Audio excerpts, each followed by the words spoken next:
கர்த்தருடைய நாமத்துக்கு மகிமை உண்டாவதாக. இந்த ஓய்வு நாளிலே உங்களை சந்திப்பதிலே நான் மிகுந்த மகிழ்ச்சி அடைகின்றேன். இந்த ஓய்வு நாளிலே கூட நம் கர்த்தரை நாம் ஆராதிக்கும்படி, மகிமைப்படுத்தும்படி, அவரை துதிக்கும்படி நம் தேவனுடைய நாமத்தை மகிமைப்படுத்த கடமைப்பட்டிருக்கிறோம். அது மட்டும் இல்லாமல் இந்த புது வருஷம் தொடங்கி இருக்கிற இந்த நேரத்திலே நம் தேவனை துதித்து நாம் அவரை ஆராதிக்க வேண்டும். போன வருஷம் முழுவதும் நம்மை பாதுகாத்து வழிநடத்தி வந்த எபினேசர் இம்மட்டும் நம்மை பாதுகாத்த அவர் இனிமேலும் நம்மை பாதுகாக்கும்படி நாம் அவரை துதித்து அவரை ஆராதித்து நாம் நித்திய ஜீவனுக்கான பலனை நாம் பெற்றுக்கொள்ளும்படி நம் தேவனிடத்தில் ஒவ்வொரு ஓய்வு நாளும் நாம் தேவனை ஆசரிக்க வேண்டும். இந்நாளிலும் கூட 10 கட்டளைகள் என்று சொல்லி நாம் பார்த்தோம் என்றால், யாத்திராகமம் 20ஆம் அதிகாரத்திலே 10 கட்டளைகளை குறித்து தேவன் மோசேயின் இடத்திலே தேவன் அதை அவர் சொந்த விரல்களினாலே எழுதி கொடுக்கின்றார். யாத்திராகமம் 20ஆம் அதிகாரத்திலே தேவன் தன்னுடைய விரல்களால் எழுதி அதை மோசேயின் இடத்தில் கொடுக்கிறார். அப்பொழுது அந்த 10 கட்டளைகள் என்று சொல்லப்படுகிற அந்த கட்டளை என்கிற வார்த்தை அது ஒரு அதிகாரமாக ஒரு வார்த்தையாக குறிக்கிறது. கட்டளை என்றால் ஒரு அதிகாரமாக சொல்லுவது. இதே கட்டளை என்பது 2 வகைப்படும். அதாவது கட்டளை என்றால் அதிகாரமாக சொல்லுவது, இரண்டாவதாக உடன்படிக்கையாக சொல்லுவது. இதாவது இதை நீங்கள் தலைமுறை தோறும் இதை நீங்கள் கடைபிடிக்க வேண்டும் என்று சொல்லி அதை ஒரு உடன்படிக்கையாகவும் தேவன் அதை கொடுத்திருக்கிறார். அதை கட்டளையாகவும் தேவன் நமக்கு அதை கொடுத்திருக்கிறார். அப்பொழுது இது 2 சங்கம்சமும் ஒரே அதிகாரத்தில் தேவன் 10 கட்டளைகளை நமக்கு கொடுத்திருக்கிறார். அப்பொழுது தேவன் ஜனங்களோடு செய்த உடன்படிக்கையை பார்த்தீர்கள் என்றால், தேவன் மோசேயிடத்தில் இஸ்ரவேல் ஜனங்களில் மட்டுமல்ல புறஜாதியாருக்கும் நியாயப்பிரமாணத்தை தேவன் என்ன பண்ணார், அவர் எல்லாருக்கும் செல்லும்படி தேவன் என்ன பண்ணார், புறஜாதிகளுக்கும் ஆண்டவர் என்ன பண்ணார், அவரை நியாயப்பிரமாணத்தை கொடுத்தார். அப்பொழுது இஸ்ரவேலருக்கு மட்டுமல்ல, அதை மனுஷருக்கும் தேவன் அதை பயன்படும்படி தேவன் அவர்களுக்கு கொடுத்தார். அதாவது உடன்படிக்கை என்ற இந்த வார்த்தை கட்டளையாக மட்டும் இல்லாமல் அதை இதை உண்மையாகவே நான் செய்வேன் என்று சொல்லி ஒரு சபதம் என்று சொல்லி சொல்லுகிறது போல ஒரு சபதம் எடுக்கிறார் ஆண்டவர் ஜனங்கள் கூட. அதுதான் உடன்படிக்கை என்று சொல்லி நாம் பார்க்கிறோம். உடன்படிக்கை என்பது நம்முடைய பரிசுத்த வேதாகமத்திலே 2 வகைப்படுகிறது. ஒன்று பழைய உடன்படிக்கை, இரண்டாவது புதிய உடன்படிக்கை. இப்பொழுது நம் வேதாகமத்தில் 2 பிரிவுகள் இருக்கிறதை நாம் கவனிக்க முடியும். பழைய ஏற்பாடு, புதிய ஏற்பாடு. அதாவது ஏற்பாடு என்பது ஏற்பாடு என்று இல்லாமல் பழைய உடன்படிக்கை, புதிய உடன்படிக்கை என்று சொல்லி அவர்கள் ஹீப்ரூவிலே எழுதியிருக்கும் பொழுது அவர்கள் அதை நம்முடைய கிரேக்கிலிருந்து தமிழுக்கு அதை டிரான்ஸ்லேஷன் பண்ணும் பொழுது அது ஏற்பாடு என்று சொல்லி மாற்றினார்கள். ஏனென்றால் அப்பொழுது உடன்படிக்கை என்ற வார்த்தை ஏற்பாடாக மாறியது. அப்பொழுது உடன்படிக்கை என்று சொல்கிற வார்த்தை தான் சரியான வார்த்தை. பழைய உடன்படிக்கை, புதிய உடன்படிக்கை. இப்பொழுது தேவன் வேதாகமத்திலே மொத்தம் 7 உடன்படிக்கைகள் செய்திருக்கிறார். வேதாகமத்தில் அல்லாமலும் இன்னும் ஒரு உடன்படிக்கை ஆண்டவர் செய்திருக்கிறார். அதாவது நம் தேவனாகிய இயேசு கிறிஸ்து பிதாவிடத்தில் செய்த உடன்படிக்கை. ஹல்லேலூயா. உலகம் உருவாகிறதுக்கு முன்னே உலகம் இருளால் நிறைந்திருந்தது. உலகம் இருளில் சூழ்ந்திருந்த பொழுது ஆண்டவர் வெளிச்சத்தை உருவாக்கினார். வெளிச்சத்தை உருவாக்கி அதுக்கு உயிரை கொடுத்து எல்லா ஜீவ ராசிகள் எல்லாவற்றையும் உருவாக்கி கடைசியில் அவர் மனிதரை உருவாக்கும் பொழுது பிதாவிடத்தில் ஒரு ஆணையை தேவன் போடுகிறார். ஹல்லேலூயா. பிதாவிடத்தில் தேவனோட ஆணையை போட்டு என்ன சொல்கிறான்னு பார்த்தீங்கன்னா என்றால், அதாவது ஒரு உடன்படிக்கை போடுகிறார். ஜனங்களை பாவம் செய்யாமல் அவர்களை நேர்த்தியாக வழிநடத்தும்படி தேவன் மனுஷரை உருவாக்குவேன் என்று சொல்லி, அதாவது சாத்தான் 3 பங்கை என்ன பண்ணா, இழுத்து பூமியில தள்ளிவிட்டான். அதனாலே பரலோகத்தில் இருக்கிற அந்த இடத்தை கவர் பண்ணும்படியாக தேவன் மனுஷரை உருவாக்குறேன் என்று சொல்லி அவர் பிதாவிடத்தில் கேட்டு, அவர்கள் பாவம் செய்யாதபடி நான் பார்த்துக் கொள்கிறேன் என்று சொல்லி தேவன் அவருக்கு பிதாவிடத்தில் ஒரு உடன்படிக்கை செய்கிறார். உடன்படிக்கையிலே தேவன் மனுஷனை உருவாக்கி அவனுக்கு ஜீவ சுவாசத்தை பரிசாக கூடுகிறார். அப்பொழுது நீங்கள் கலாத்தியர் எழுதின நிருபம் 3ஆம் அதிகாரம் 17ஆம் வசனத்திலே பார்த்தீர்கள் என்றால், ஆதலால் நான் சொல்லுகிறது என்னவெனில், கிறிஸ்துவை முன்னிட்டு தேவனால் முன் உறுதி பண்ணப்பட்ட உடன்படிக்கையை 430 வருஷத்துக்கு பின் உண்டான நியாயப்பிரமாணத்தை தள்ளி வாக்குத்தத்தத்தை வியர்த்தமாகப்பட்டது. இப்பொழுது தேவன் ஆதியிலே செய்த அந்த உடன்படிக்கை, தேவன் மனுஷனுக்கு நான் பாவம் செய்யாமல் பார்த்துக் கொள்வேன் என்று சொல்லி பிதாவிடத்தில் செய்த அந்த உடன்படிக்கையை எத்தனை வருஷம் கழித்தான்? 430 வருஷத்துக்கு பின்பு. அதாவது ஆண்டவர் செய்த உடன்படிக்கைக்கும் 430 வருஷத்துக்கு பின்பு ஆபிரகாமிடத்தில் செய்த உடன்படிக்கைக்கும் இஸ்ரவேல் ஜனங்கள் வெளியே வந்து அவர்கள் சுதந்திரமாகி தேவன் அவர்களுக்கு அந்த கட்டளை கொடுக்கிற வருஷம் 430 வருஷம். அப்பொழுது தேவன் அவர்களிடத்தில் அந்த உடன்படிக்கை செய்து என்ன பண்ணுகிறார்? தேவன் ஜனங்களுக்குள்ளே அவர் என்ன பண்ணுகிறார்? ஒரு பரிசுத்த ஒரு ஃபீல்டை கிரியேட் பண்ணுகிறார். ஆசரிப்பு கூடாரம் என்று சொல்லி தேவன் என்ன பண்ணுகிறார்? அவர் பூமியிலே வாசம் பண்ணத்தக்கதாக ஒரு இரட்டையை அவர் உண்டாக்குகிறார். மொத்தம் நம்ம தேவனாகி கர்த்தர் 7 உடன்படிக்கைகள் நம்மளுடைய வேதாகமத்திலே அவர் போட்டிருக்கிறார். முதலாவது உடன்படிக்கை நம் தேவனாகி கர்த்தர் ஆதாமோடு செய்த உடன்படிக்கை, அதை ஆடமிக் கவனன்ட் என்று சொல்லுவார்கள். இரண்டாவது தேவனாகி கர்த்தர் நோவாவோடு செய்த உடன்படிக்கை, நோவாயிக் கவனன்ட் என்று சொல்லுவார்கள். அதை ஆபிரகாமின் உடன்படிக்கை, ஆபிரகாமிக் கவனன்ட் என்று சொல்லுவார்கள். அதாவது இதெல்லாம் ஸ்காலர்ஸ் வந்து ரிசர்ச் பண்ணி என்ன பண்ணுவாங்க பார்த்தீங்கன்னா, பைபிள் இருக்கிற ஒவ்வொரு உடன்படிக்கையும் எடுத்து அவர்கள் 7 உடன்படிக்கை சொல்லியிருக்காங்க. ஆக்சுவலாக அது 8. நம் தேவனாகி கர்த்தர் நம்மளுடைய தேவன் பிதாவிடத்தில் செய்த உடன்படிக்கையை இங்கே சேர்க்கக்கூடாது. ஏனென்றால் அது மனிதன் இன்னும் உருவாகிறதுக்கு முன்னாகவே அது செய்த உடன்படிக்கை. இங்கே இந்த 7 உடன்படிக்கை பார்த்தீர்கள் என்றால் மனிதன் உருவாக்கப்பட்ட பின்பு செய்த உடன்படிக்கை. மற்றும் 7 உடன்படிக்கைகள் இருக்கிறது. அப்புறமா மோசேயிடத்தில் தேவன் செய்த உடன்படிக்கை. 5ஆவதாக தாவீதிடத்தில் தேவன் செய்த உடன்படிக்கை. 6ஆவதாக நம்முடைய இயேசு கிறிஸ்து அவருடைய ரத்தத்தினாலே நமக்கு தந்த புது உடன்படிக்கை. 7ஆவதாக நித்திய உடன்படிக்கை. ஹல்லேலூயா, இட்டர்னல் கவனன்ட்.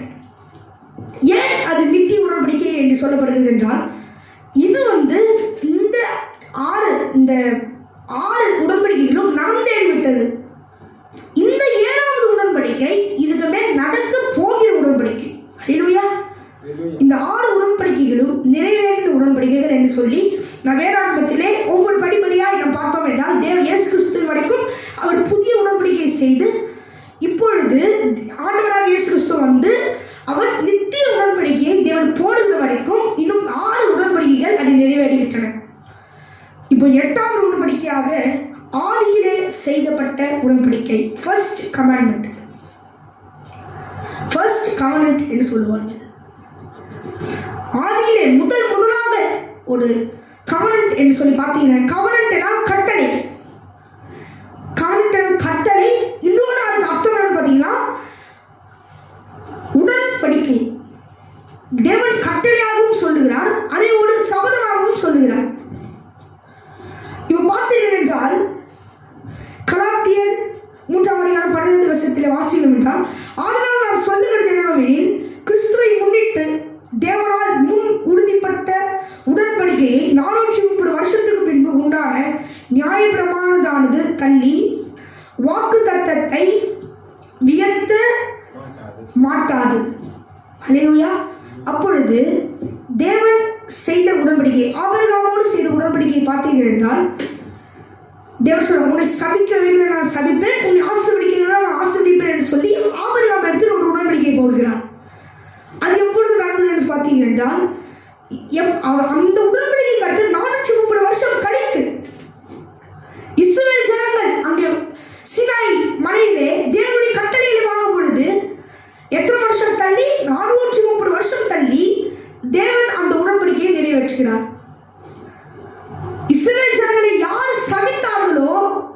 சபிக்கப்பட்டு போனார்கள். ஏன் பிழையாமை கூப்பிடும் பொழுது ஆசீர்வதிக்கிறார் சபிக்கிறதுக்கு பதிலாக? ஏனென்றால் அது ஆசீர்வதிக்கப்பட்டது. அது சபித்தால் பிழையாமல் சபிக்கப்படுவான். அந்த ஜனங்களை யார் சபிக்கிறார்களோ, அது யாரை அழிக்க நினைக்கிறார்களோ அவர்களை தேவன் அழிப்பார்.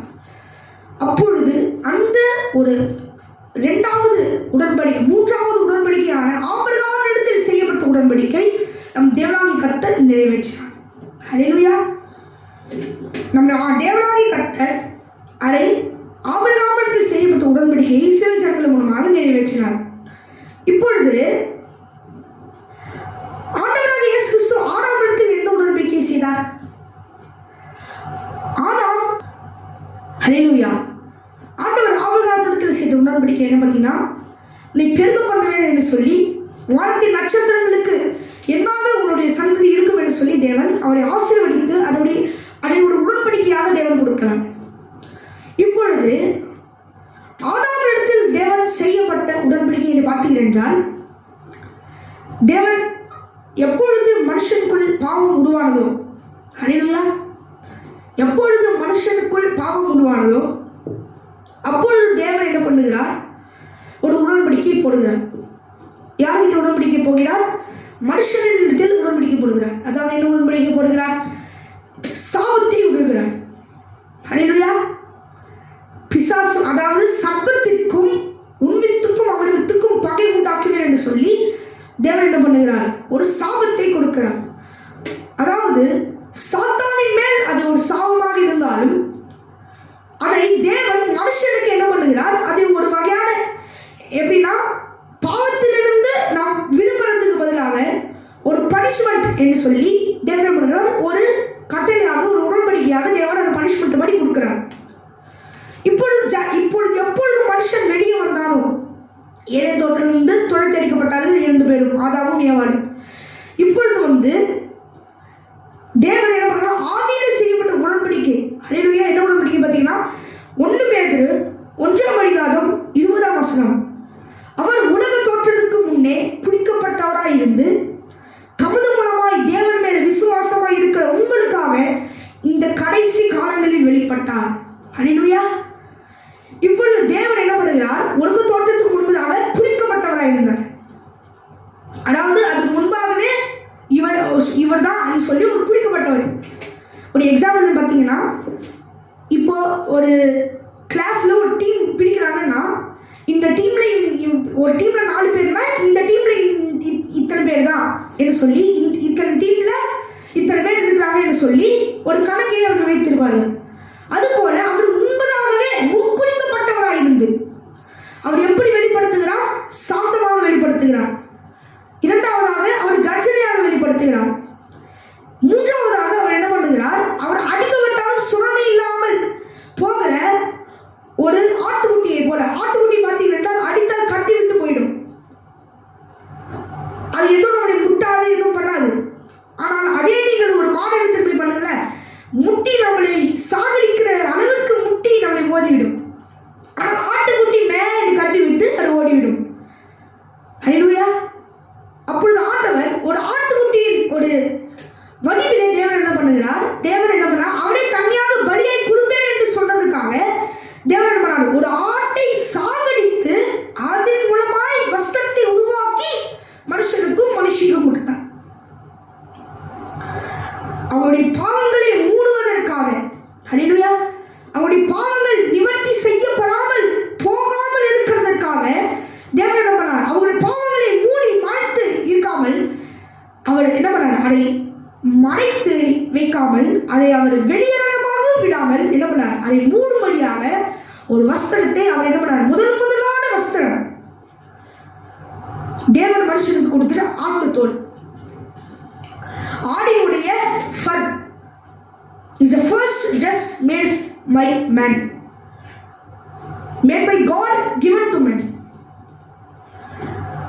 அப்பொழுது எப்பொழுது சர்ப்பத்தின் வித்து உருவானதோ தேவனுடைய வித்தும் கூட உருவானது. ஆபேல் காயின் என்று சொல்லி 2 பேர் ஆதாமுக்கும் ஏவாளுக்கும் பிறக்கிறார்கள். இப்பொழுது நீங்க பார்த்தீங்க என்றால், ஆண்டவர் முதலாவதாக ஒரு ஆட்டுக்குட்டியை பலியாக்கி என்ன பண்ணாரு?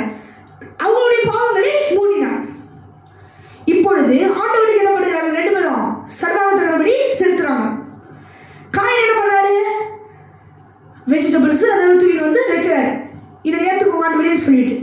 ஆனால் ஆண்டவர் ஏற்றுக்கல. அப்போ ஆபேல் என்ன பண்ணுகிறார்?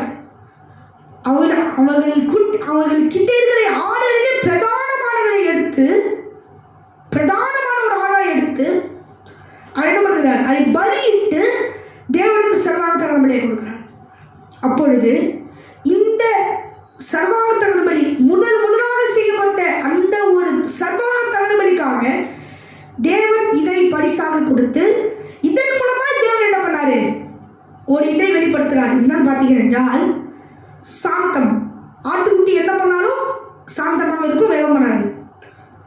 இன்னொன்று அமைதி, பொறுமையாக இருக்கு. மூன்றாவதாக தேவன் அதன் மூலமாய் என்ன பண்ணார்? ஆதாமுக்கும் ஏவாளுக்கும் அவனுடைய எல்லா பிள்ளைகளுக்கும் என்ன பண்ணார்? அந்த சாபத்தை பாதி நீக்கிறார். ஹல்லேலூயா, பாதி நீக்கிறார். உன் வித்துக்கும் அவன் வித்துக்கும் பகை உண்டாகவே சொன்னதுனால ஆண்டவராக இயேசு கிறிஸ்து எதிர வராரு, தாவீதின் வம்சத்திலே வராரு.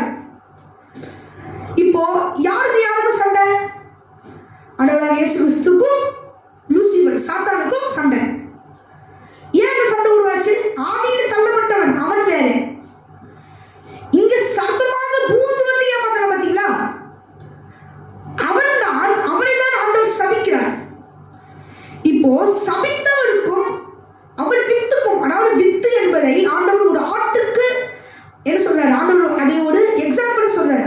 அவனுடைய விட்டை என்ன பண்றாரு? ஒரு ஆட்டுக்கு வந்து என்ன பண்றாரு பாத்தீங்கன்னா ஒரு எக்ஸாம்பிள் சொல்றாரு. உன் வித்துக்கும் அவன் வித்துக்கும் பகை உண்டாக்கேன்னா சாத்தானுக்கும் ஏவாளுடைய அந்த வம்ச வழியாய் தாவீதுடைய வம்ச வழியாய் வருகிற இயேசு கிறிஸ்துவுக்கும் என்னது? பகை உண்டாக்கும். அப்பொழுது பாவம் என்பது ஆட்டுக்குட்டியை பலி கொடுத்தால்தான் பாவம் போவதும் என்பதாக மெய்யான ஆட்டுக்குட்டியாய் நான் வந்து எல்லாருடைய பாவங்களையும் தோழிகளில் சுமந்து அதை பாராளத்தை தள்ளுவேன் என்கிற ஒரு முன்னோக்கியமாய் தான் தேவன் என்ன பண்ணுகிறார்? அதை சொல்லுகிறார். ஹல்லேலூயா. அதை தேவன் சொன்னால் அவரை சும்மா சொல்ல மாட்டார். ஹல்லேலூயா. தேவன் அதனுடைய காரணமாக சொல்லுவார். அது மட்டும் இல்லாமல் தேவன் மோசேயிடத்தில் ஒரு உடன்படிக்கை பண்ணார், தாவீதிடத்தில் உடன்படிக்கை பண்ணார். தேவன் ஆண்டவராக இயேசு கிறிஸ்து மனுஷனிடத்தில் ஒரு உடன்படிக்கை பண்ணார். புது உடன்படிக்கை ஆகிய என்னுடைய ரத்தத்தையும் என்னுடைய சரீரத்தையும் புசியுங்கள் என்று சொல்லி தேவன் என்ன பண்ணாரு? ஒரு புது உடன்படிக்கையை தேவன் போடுகிறார். என்னது?